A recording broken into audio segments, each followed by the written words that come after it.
Cela va maintenant faire plus de 9 mois que Benjamin Mendy est au cœur d'un scandale en Angleterre et une avancée de taille dans le dossier vient d'être faite. Champion du monde avec les Bleus en 2018, le défenseur de 27 ans évoluait du côté de Manchester City en Angleterre depuis 2017 et tout semblait parfaitement aller jusqu'au 26 août 2021. Le joueur est placé en détention provisoire avant d'être incarcéré.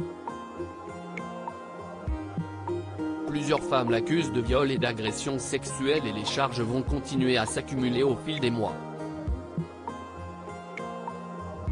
Placé dans une prison anglaise pendant plusieurs mois, au plus mal, puis libéré et placé sous contrôle judiciaire, le Français vient tout juste de s'exprimer devant le tribunal de Chester.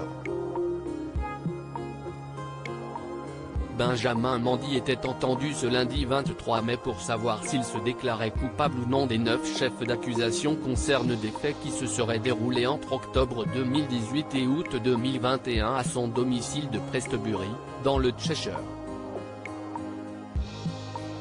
Le sportif a été très clair et a répété non coupable à chaque fois, niant les 7 viols, la tentative de viol et l'agression sexuelle dont il est accusé par 6 femmes. L'ancien footballeur tient donc la même position concernant toutes les accusations auxquelles il fait face et estime qu'il n'a rien à voir avec les faits qui lui sont reprochés. Un procès le 25 juillet prochain après plusieurs mois de détention, Benjamin Mendy est sorti de prison début janvier et depuis, il se fait très discret. Placé sous contrôle judiciaire et assigné à résidence, l'ancien joueur des Bleus est désormais dans l'attente de son procès qui doit s'ouvrir le 25 juillet prochain.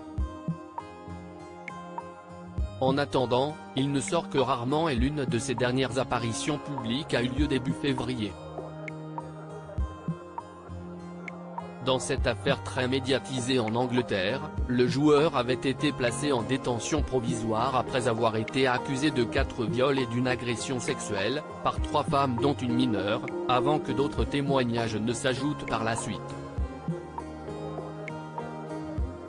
Benjamin Mendy reste présumé innocent des faits qui lui sont reprochés jusqu'au jugement de cette affaire.